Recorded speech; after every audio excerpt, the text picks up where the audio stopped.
Hopefully your taxes are done by now, and that means many of you have or will soon be receiving a nice refund from Uncle Sam. You could save it, but in case you want to get something, our gadget guy, Steve Van Dinter's here with a pretty cool suggestion. It is a cool suggestion. Well, you know, the IRS says that the average American's tax refund is going to be about $3,000 this year, and today's suggestion thankfully costs just 17% of it, but I guarantee it'll be worth hundreds, if not thousands, of hours of enjoyment in return.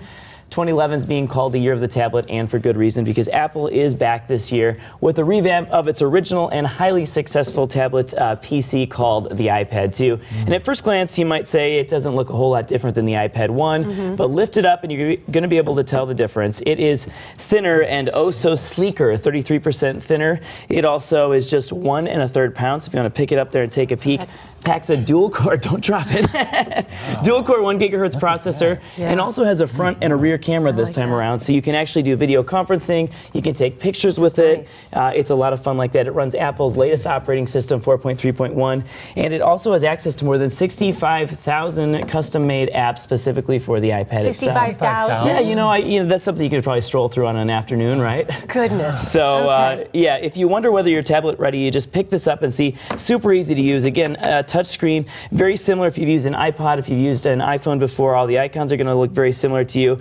I was in Florida this past weekend, and I took this along, kind of used my family as a judge down there to see just how easy it is to use.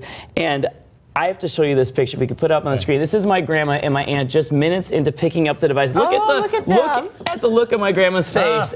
How excited she was to check this out. They were looking up YouTube videos, and my aunt had typed it in and showed my grandma there, and her face just lit up like a top there. It was yeah, it was pretty amazing to see, and I think it was that moment that I realized just what Apple does to make their products easy to use. It's moments like that. My little cousins also had no problem picking it up and getting it going. And one of the fun things that we had, was with this application called Photo Booth, and I don't know if you can see this here. You can actually click on things like a kaleidoscope and make a kaleidoscope image, and then you take the picture, and we had just oodles of fun, you know, with these pictures. Like there's some of my cousins playing with it, but these are just some of the great things that you can do as you're playing around with this device. So, you know, some crazy pictures there.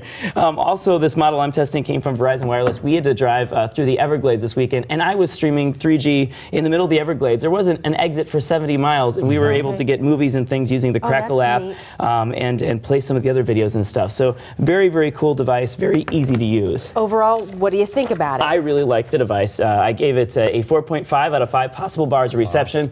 What I liked was Apple took their solid product from last year and made it even better, making it thinner, lighter, and a whole lot more powerful. Again, though, they took that success and made it better with that front and rear camera. What I wasn't as impressed with what's the front and rear cameras itself. They actually made the front one barely a VGA camera, and the rear one is a little bit more than a megapixel. So it's nothing compared to the Zoom's 5 megapixel rear digital camera. But it's still leaps and bounds ahead of not having one at all. And Apple's marketing this, interestingly, as a post-PC device, but you still need to plug it into a computer to activate it the first time, and if you want operating system upgrades. So keep that in mind, because you do need a PC around, even though they're kind of marketing as you don't. All in all, though, if you're looking for a sleek, easy-to-use tablet straight out of the box, I recommend it. The Wi-Fi only 16 gigabyte version can be had for $499, and the 3G version retails for $629. More information at apple.com. Okay.